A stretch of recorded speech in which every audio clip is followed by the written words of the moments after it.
Story के start में हमें एक फैमिली को दिखाया जाता है जो कि कहीं पिकनिक एंजॉय कर रहा था और इसी सीन में एक छोटा लड़का कॉन्स्टेंटीन अपने पेरेंट्स के साथ खेल रहा था। उसके फादर और मदर अपने हाथ से उसे झूला दे रहे थे। कॉन्स्टेंटीन और उसकी मदर दोनों ही काफी लीन यानी पतले थे, लेकिन कॉन्स्टेंटीन फादर एक फैटमैन था। फिर अचानक वो लीन वुमन आसमान की तरफ उड़ने लगती है, वहां रखी हुई सारी चीजों की तरह। और ऐसा इसलिए हो रहा था कि ग्रेविटी अचानक खत्म हो गई थी। हर चीज आसमान की तरफ उड़ती जा रही थी सिवाय उस फैटमैन के जिसका वेट 120 केजी से अबव था। वो आदमी अपने बेटे का हाथ नहीं छोड़ता जो अब अपनी मॉम की तरह आसमान में उड़ने लगा था, और उस बॉय ने अपनी मॉम का हाथ हवा में ही पकड़ा हुआ था और वो लोग एक चेन की तरह लग रहे थे। कॉन्स्टेंटीन की मॉम लास्ट टाइम अपनी फैमिली को गुड बाय फेस के साथ देखती है और अपने बेटे का हाथ छोड़ देती है, जबकि कॉन्स्टेंटीन फादर कॉन्स्टेंटीन को जल्दी से अपने गले से लगा लेता है और वो लेडी हवा में उड़ती रहती है। और यहीं से सीन कट होता है और हम देखते हैं कि ये उस फैटमैन का एक ख्वाब था, और ये इंसिडेंट सिर्फ एक ख्वाब नहीं था बल्कि ये सच भी था जो कि 20 साल पहले हो चुका था। और ऐसा सब इसलिए हुआ था कि 20 साल पहले एक अमेरिकन एयरक्राफ्ट के तबाह होने से इस अर्थ और मून पर बहुत इफेक्ट हुआ था,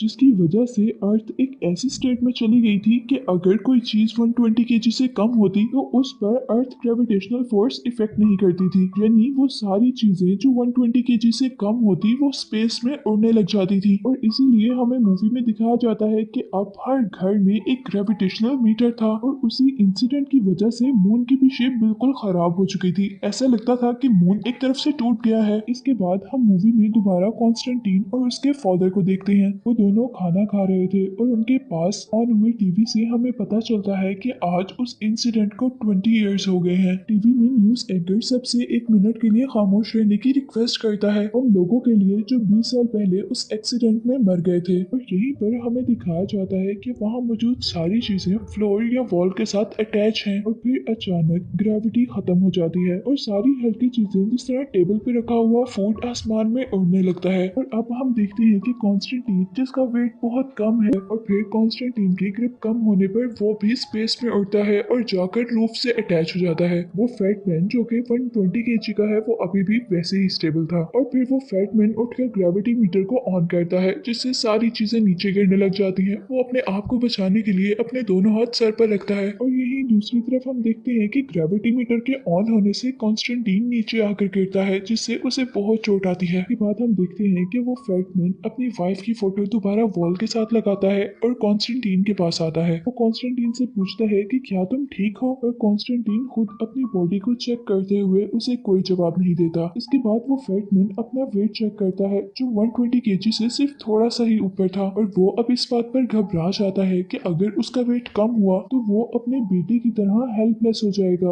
और इसीलिए वो अब 20 केजी की एक स्फेरिकल बॉल अपने बैग में रखता है। और इसके बाद अब वो ऑफिस जाने के लिए तैयार था। वो कॉन्स्टेंटीन से कहता है कि तुम्हारी कॉफी टेबल पर है, और खुद घर से बाहर चला जाता है। और यही हमें ये भी पता चलता है कि कॉन्स्टेंटीन हमेशा अपने घर में ही रहता है। वो अपने वेट के बहुत ज्यादा कम होने की वजह से कभी भी इस घर से बाहर नहीं निकला, और अब वो अपनी एक बाइनोकुलर उठाता है और उससे वो विंडो से बाहर देखता है जहाँ उसे एक आर्मी ऑफिसर मिलता है। और फिर कॉन्स्टेंटीन अपने डैड को देखता है जो स्ट्रीट पर दो लेडीज से बात कर रहे थे, और फिर वो दूसरे अपार्टमेंट की तरफ देखता है जहाँ से एक लेडी म्यूजिक इंस्ट्रूमेंट नीचे गिरा रही थी, लेकिन वो इंस्ट्रूमेंट नीचे गिरने के बजाय दोबारा ऊपर की तरफ आ रहे थे।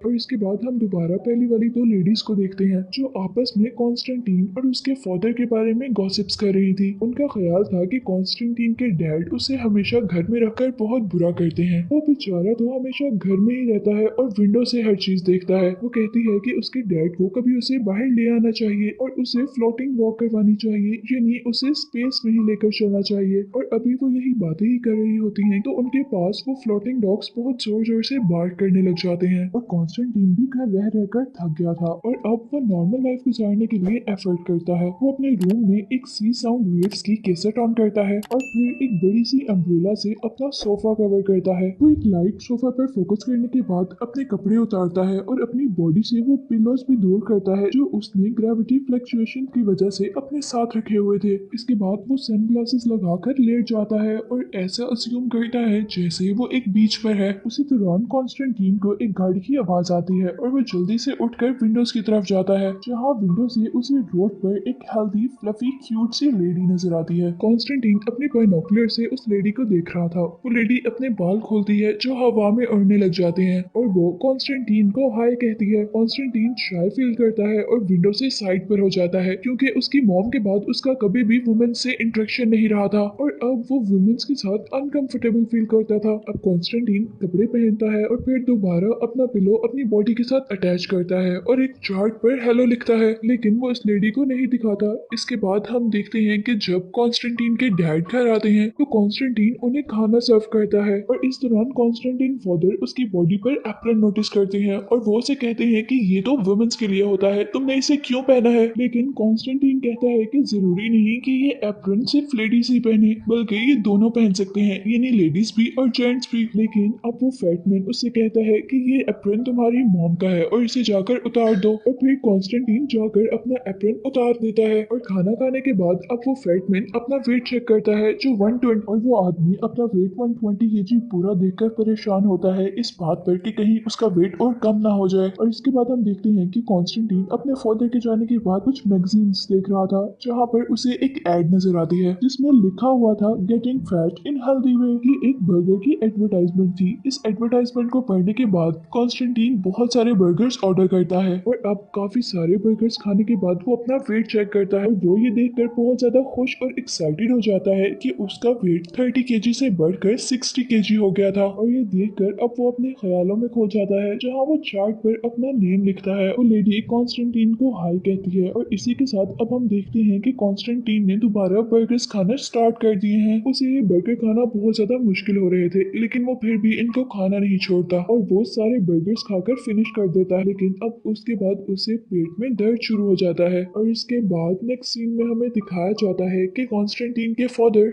यानी उस फैटमैन को ऑफिस में कॉल आती है, जहां उसे पता चलता है कि कॉन्स्टेंटीन को फूड पॉइजनिंग हो गई है। वो जल्दी से मेडिकल टीम के साथ घर आता है, जहां कॉन्स्टेंटीन की हालत काफी अजीब थी। अब नेक्स्ट मॉर्निंग हम देखते हैं कि कॉन्स्टेंटीन जागता है और वो देखता है कि फैटमैन घर पे नहीं है, लेकिन वो उस फैटमैन का यानी अपने फादर का नोट फ्रिज पर देखता है, जहाँ लिखा हुआ था कि मैं तो काम पर जा रहा हूँ, लेकिन तुम अपना प्रॉमिस नहीं भूलना। जो अब 50 केजी हो चुका था और उसे अब बहुत ज्यादा गुस्सा आ रहा था। वो अपनी लाइफ से थक चुका था और अब वो बाहर जाना चाहता था और अब वो बाहर जाने के लिए बहुत स्ट्रगल करता है। वो अपनी बॉडी के साथ फ्रिज अटैच करता है और बाहर जाने की कोशिश करता है। हालांकि उसे इस फ्रिज के साथ चलने में भी बहुत मुश्किल हो रही थी, लेकिन फिर भी वो बाहर जाने के लिए अपनी तरफ से बहुत अच्छा कर रहा था। और इससे पहले कि अभी कॉन्स्टेंटीन उस स्टोर से बाहर निकलता, वहां से उसके डैड आ जाते हैं और वो कॉन्स्टेंटीन को फ्रिज के साथ ही घर के अंदर पुश करने लगते हैं। इसके बाद वो फैटमैन कॉन्स्टेंटीन को उसके रूम में बंद करके अपने घर की सारी भारी चीजें एक रूम में रख देता है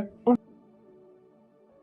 कॉन्स्टेंटीन के रूम में आता है, जहाँ हर चीज बिखरी हुई थी और कॉन्स्टेंटीन गुस्से में अपने बेड पर लेटा हुआ था। और नेक्स्ट सीन में हम देखते हैं कि वो फैटमैन एक शूज पर कोई एक्सपेरिमेंट कर रहा है और वहीं पर वो काम करता करता सो जाता है। और अब वो अपने ड्रीम में देखता है कि वो अपनी वाइफ की तरह अपने बेटे को भी खो देगा और डर कर अब उसकी आंख खुल जाती है। और जैसे ही उसकी आंख खुलती है तो वो देखता है कि हर चीज सीलिंग के साथ लगी हुई है, लेकिन वो शूज नहीं उड़ रहे थे। वो शूज को उठाता है, लेकिन जैसे ही वो शूज को छोड़ता है तो वो ऊपर जाने के बजाय वापस टेबल पर गिरते हैं और अब वो ग्रेविटी मीटर ऑन करता है, जिससे सारी चीजें नीचे गिर जाती हैं। अब नेक्स्ट मॉर्निंग जब कॉन्स्टेंटीन ब्रेकफास्ट के लिए किचन में आता है तो वो फैटमैन उसे वो शूज देता है और अब कॉन्स्टेंटीन अपने फादर से कहता है कि ये तो लेडीज शूज हैं। लेकिन यहाँ कॉन्स्टेंटीन के फादर उसे जवाब देते हैं कि ये यूनिसेक्सुअल है, यानी ये लेडीज और जेंट्स दोनों पहन सकते हैं। कॉन्स्टेंटीन वो शूज पहनता है और अब वो अपने बैग में मेटेलिक वेट कैरी करता है, यानी वो बॉल्स जो बहुत भारी होती हैं। और इसके बाद वो फैटमैन ग्रेविटी मीटर ऑफ कर देता है। सब चीजें सीलिंग की तरफ उड़ने लगती हैं, लेकिन कॉन्स्टेंटीन स्टेबल रहता है, जिसे देखकर वो दोनों बहुत ज्यादा खुश हो गए थे। और अब हम देखते हैं कि फाइनली कॉन्स्टेंटीन इस बैग को और इस शूज को लेकर इस घर से बाहर जा रहा था और कॉन्स्टेंटीन फादर उसे विंडो से देख रहे थे। लेकिन यहाँ कोई और भी कॉन्स्टेंटीन को देख रहा था और ये वही लेडी थी जिसे हर रोज कॉन्स्टेंटीन अपनी विंडो से देखता था। और अब कॉन्स्टेंटीन उसके अपार्टमेंट के पास जाकर अपने शूज को ऑफ कर देता है। फैटमैन उसे मना करता है कि ऐसा ना करे,